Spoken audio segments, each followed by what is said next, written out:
What's up there, my friends? How's it going? It's me again, Carpo, and God, this would be video 4050 or something along those lines. I actually really should have made like a 4000 video special. Maybe when I get to 5000, I'll do that instead. And sitting here watching the beautiful white butterflies land on my broccoli, knowing that they're carrying thousands of little eggs, which will turn into caterpillars that will eat all my stuff. But that's a different story. That's not what I'm here to talk about. Oh, got the noisy neighbor dogs coming out. We'll see. We'll see how we fare. Anyhow, today I wanted to talk about pain and how important it is. I made a video a while back about the wussification, as I mentioned, the wussification of a nation, I think is what it was called. I'm pretty sure I uploaded it. Maybe it was a podcast, either or. It's a topic that is something that I don't even want to talk about. There's certain topics that I don't even feel like I want to discuss, but I have to discuss, kind of like COVID-related stuff. But when it comes to the lack of people's ability to really know what it feels like to be in pain, physical, mental, to have anguish, to lose somebody you love, to suffer through a serious, homelessness, or to suffer through war, to suffer through, adversity, or growing up to, be physically or verbally assaulted by people, those kinds of things. These are kinds of rites of passage of all people. Like everyone is somehow put down in their lives. Not everyone, but those who aren't, I feel, really lose something important. And that's the ability to cope.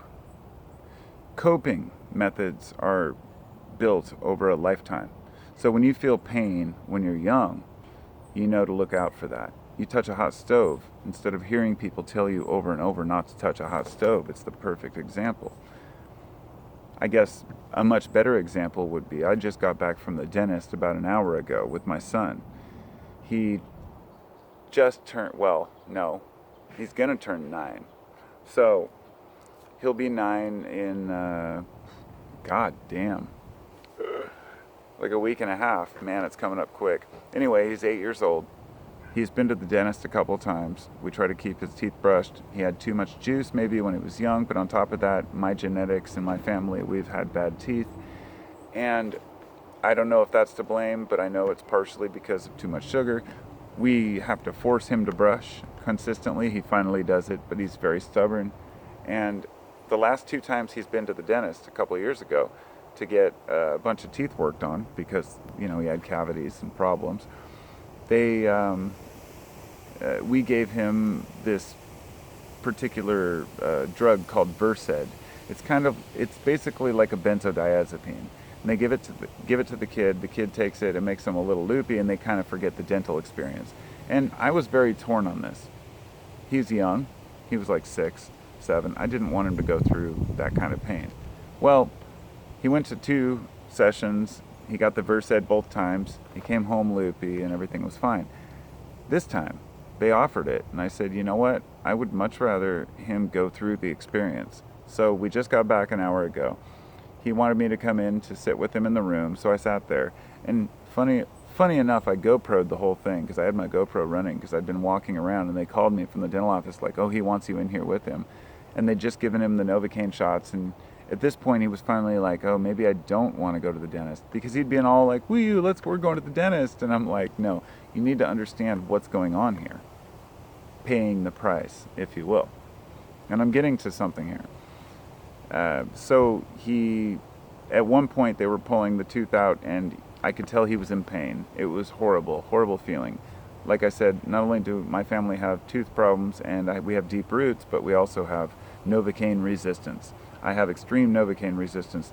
The dentist never believes me. They always have to give me several shots. It's not a fun experience, which is partially my dental phobia. If I went in and got a shot and it was in and out, I'd be fine, but it's always been a problem. So having him suffer through that gives him a new perspective on brushing his teeth better, right? Now, I believe that this is the same exact metaphor and the same truth for everything we face in life. If we go in, we go in guns blazing, and just try something and it doesn't work out, we at least learn a lesson from that. Where did we make a mistake? We are risk aversive. We have risk aversion in today's society. We're afraid to burn our hand on the stove. We're afraid to try new things. We're afraid to speak out of line. And there's a certain virtue and value that's built on experiencing pain. And experiencing pain makes you a stronger person. Now, I can only speak for myself. I lost my father when I was 15. That was a horrible experience. And so as for losing the most, important role model for a boy when he's in his teen years, of course, is bad enough.